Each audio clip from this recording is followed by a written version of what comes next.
तो इस वीडियो में हम डेड एंड सीजन 2 के एपिसोड 4 को कवर करने वाले हैं। तो चलिए बिना किसी देरी के आज की इस वीडियो को स्टार्ट करते हैं। तो लास्ट पार्ट में हमने देखा था कि यहाँ पे ज्वालामुखी तभी अचानक से फट जाता है और जल्दी से यहाँ के लोगों को माइक से अनाउंसमेंट करके जगह खाली करने के लिए कहा जाता है। तब कीटो फैमिली की हेड कहती कि मैंने तुम्हें कहा था ये जगह अभी तक सरफेट गॉड के कारण ही सेफ थी और मैंने तुम्हें मना करा था, लेकिन तुमने तब भी सरफेट गॉड को जान से मार दिया। लेकिन अब आगे जो भी होगा उन सबका कसूरवार तुम मानी जाओगी। फिर कीटो फैमिली की हेड एक पोयम सुनाती है कि कहा जाता है कि जब ड्रैगन हेवन की तरफ जाता है तो एक रेनबो बनता है और उसके बाद माउंटेन का गुस्सा सारे विलेज को तबाह कर देगा। तब मोमो सोचने लगती है कि पुरानी कहानी में आखिर ऐसा क्यों कहा गया, क्योंकि वॉर्म्स तो सूर्य की रोशनी में आ ही नहीं सकते और उनके कहने का क्या मतलब है कि ड्रैगन हेवन की तरफ जाएगा। फिर मोमो को यहाँ पे सारी कहानी समझ आ जाती और वो कहते कि तुम सभी के सब एक नंबर के बेवकूफ। ड्रैगन के हेवन की तरफ जाने का मतलब फाउंटेन है और जो हमने पहले फाउंटेन देखा था उसका मतलब ये था कि बहुत जल्द ज्वालामुखी फटने वाला है और पहले से ही लोगों को इस बारे में पता था, जिस कारण लोगों ने ये कहानी बना दी। तब मोमोस डेथ बॉम्ब की बॉडी को उठा लेती है और उसे उठाकर पहाड़ी से नीचे फेंक देती है, जिस कारण यहाँ पे कीटो फैमिली को गुस्सा आ जाता है और मोमो तभी पहाड़ी से नीचे की तरफ भागने लगती है। और ऐसा मोमो इसलिए कर रही थी क्योंकि वो उस डेथ बॉम्ब की बॉडी को उस फाउंटेन के पास ले जाना चाहती है जहाँ पर वो नहा रही थी। और तभी कीटो फैमिली भी मोमो का पीछा करने लगते हैं क्योंकि उन्हें लग रहा था कि मोमो ऐसा करके उनके सरफेट गॉड की बेइज्जती कर रही है। लेकिन मोमो उनकी कोई बात नहीं सुन रही होती और उस डेथ बॉम्ब की बॉडी को ले जाकर उस फाउंटेन के ऊपर लगा देती है और भागकर उस डेथ बॉम्ब के मुंह की तरफ जाने लगती और अपने मन में सोचती कि अगर इस ज्वालामुखी ने पूरे शहर को तबाह कर दिया तो कीटो फैमिली की कहानी एकदम सच हो जाएगी। तब मोमो उस डेथ बॉम्ब को अपनी पावर से उठा लेती है और उसे यहाँ पे एक बड़े से पाइप की तरह इस्तेमाल करेगी। तब हम देखते हैं कि डेथ बॉम्ब के मुंह के अंदर पानी जाने के वजह से उसके अंदर जो लिक्विड होता है वो बाहर निकलने लगता है और यहाँ पे ज्वालामुखी के लावा ने एक पूरी जगह को तबाह कर दिया होता है। और तभी यहाँ पे जंगल में भी आग लग गई होती है। तभी कीटो फैमिली की हेड पीछे से आती है जो कि मोमो को एक जोरदार लात मारती है और फिर वो कहते कि आखिर हमारे सरफेट गॉड की बेइज्जती करने की तुम्हारी हिम्मत कैसे हुई। तब मोमो कहते कि मैं बस लावे को रोकने की कोशिश कर रही हूँ तो तुम लोग मेरे बीच में मत आओ। तब कीटो फैमिली की हेड कहते कि इस टाउन को हम प्रोटेक्ट करते तो किसी आउटसाइडर को बीच में आने की कोई भी जरूरत नहीं है। और वो लोग साथ में मोमो के ऊपर हमला कर देते हैं और अब मैं तुम्हें पकड़ के ज्वालामुखी में बलि चढ़ा दूंगी। और तभी उन लोगों को रोकने के लिए यहाँ पे एक पर्सन आ जाता है और ये वही पर्सन है जो कि मंदिर में एक पुजारी है। वो बंदा कहता है कि मुझे नहीं पता था कि तुम मेरी मास्टर की पोती हो, तो मुझे माफ कर देना कि मैं इतनी देर में आया। फिर ये बंदा बताता है कि एक हफ्ते पहले मेरी मास्टर का कॉल आया था और उन्होंने बताया था कि तुम्हारे टाउन में 3 नौजवान आने वाले हैं और उनका मुझे अच्छे से ख्याल रखना है। और जब मैंने ध्यान से सोचा तो मुझे एहसास हुआ कि इस हफ्ते तो तुम ही 3 टाउन में आए थे, तो इसका मतलब यही है कि तुम ही मास्टर की ग्रैंड डॉटर हो। तब कीटो फैमिली एक साथ मोमो के ऊपर दोबारा से हमला करने के लिए तैयार हो जाते हैं और यहाँ पर मांजीरो अकेले ही कीटो फैमिली के ऊपर भारी पड़ रहा होता है और मोमो को कहते हैं कि जाके तुम अपना काम करो। तब यहाँ पे मोमो दोबारा से अपनी पावर्स का इस्तेमाल करके उस डेथ बॉम्ब के मुंह को पकड़ लेती है और डेथ बॉम्ब के लिक्विड के संपर्क में आने से यहाँ पे लावा जमने लग जाता है। और तभी यहाँ पे अचानक से ईवल आई की बॉल आ जाती है जो कि उस डेथ बॉम्ब के टुकड़े कर देती है और फाइट के बीच में ईवल आई भी आ जाता है जो कि एक एक करके कीटो फैमिली के सभी मेंबर्स को मार देता है और लास्ट में उनके हेड के ऊपर हमला करने वाला होता है। लेकिन तभी यहाँ पे मोमो अपनी पावर्स का इस्तेमाल करके उसे बचा लेती है। तब मांजीरो भी बीच में आकर उससे लड़ने लग जाता है, लेकिन यहाँ पे मांजीरो भी उसके मुकाबले कमजोर था।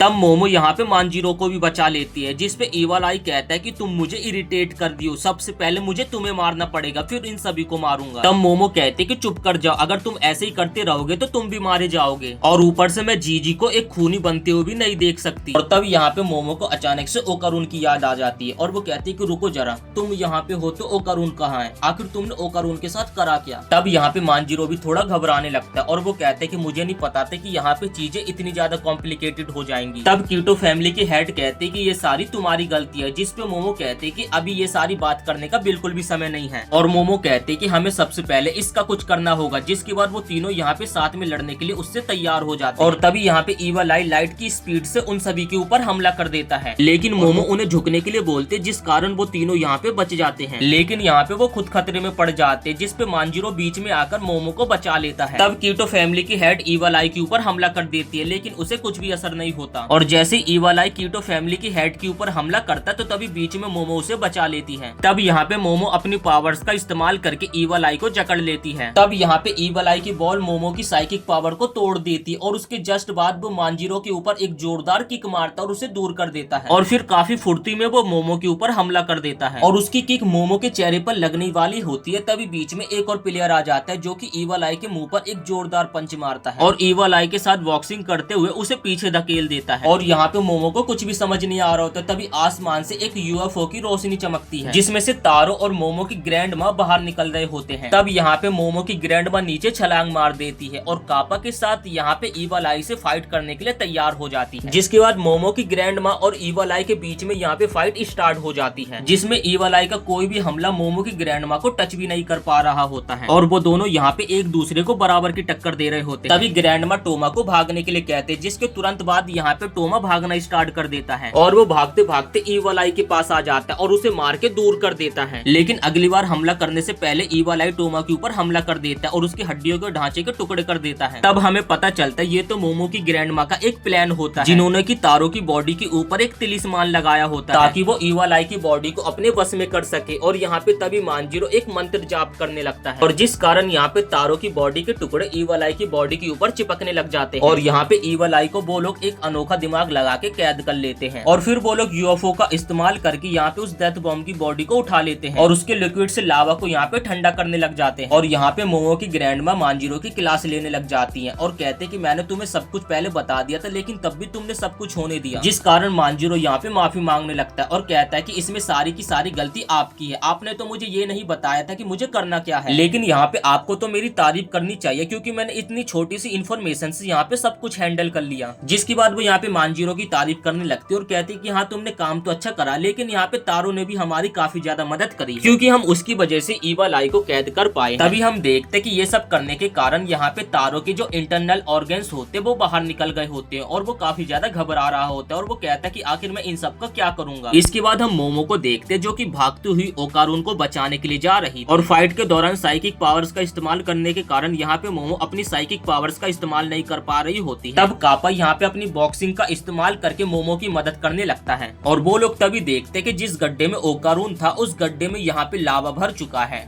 तब यहाँ पे मोमो कापा के बेटे को उस डेथ बॉम्ब की मदद से लावा के ऊपर लिक्विड फेंकने के लिए बोलती है। तब यहाँ पे मोमो दो फट्टों को हाथ में पकड़ लेती है और लावा के अंदर जाने लगती है लेकिन यहाँ पे कापा उसे रोकने लगता है और कहता है कि ये बहुत ही ज्यादा खतरनाक है। और तब मोमो कहते कि मुझे मत रोको, मैंने ओकारून से वादा किया था कि मैं किसी न किसी कीमत पे उसे जरूर बचाऊंगी। तब हम देखते कि कापा का बेटा यूएफओ की पावर्स का इस्तेमाल करके गड्ढे के अंदर की मैग्मा को बाहर निकाल देता है और फिर वो लोग डेथ बॉम्ब के लिक्विड की मदद से उसे ठंडा कर देते हैं। और जब वो लोग उस लिक्विड को अंदर से खोलने की कोशिश करते हैं और यहाँ पे ओकारून उसके अंदर होता है जिसके बाद ओकारून यहाँ पे एक्सप्लेन करने लगता है अगर मैंने उस समय टर्बो ग्रैनी की मदद करने की कोशिश नहीं करी होती तो मैं भी उस समय मर गया होता। जिस रूम के अंदर हम लोग थे वो रूम डेथ बॉम्ब के लिक्विड की वजह से ढका हुआ था और जिस कारण लिक्विड अंदर नहीं आ पाया। तब ओकारून कहता है कि ये बताओ जीजी कैसा है, क्या वो मैग्मा के अंदर तो नहीं आ गया। तब यहाँ पे मोमो ओकारून का हाथ पकड़ के उसे बाहर निकालने की कोशिश करते लेकिन यहाँ पे ओकारून का पैर लड़खड़ा जाता है जिससे वो मोमो के सीने से लग जाता है जिस वजह से ओकारून मोमो से माफी मांगने लगता है और कहता है कि मैंने ऐसा जानबूझ के नहीं किया। तब यहाँ पे मोमो ओकारून को हक कर लेती है और कहती है कि सॉरी तो मुझे तुम्हें कहना चाहिए क्योंकि मैंने तुम्हें कहा था कि मैं तुम्हें बचाऊंगी लेकिन मैंने अपना वादा पूरा नहीं किया। और इसी के साथ ये एपिसोड यहीं पे समाप्त हो जाता है। वीडियो पसंद आई हो तो वीडियो को एक लाइक करके चैनल को सब्सक्राइब जरूर से कर देना।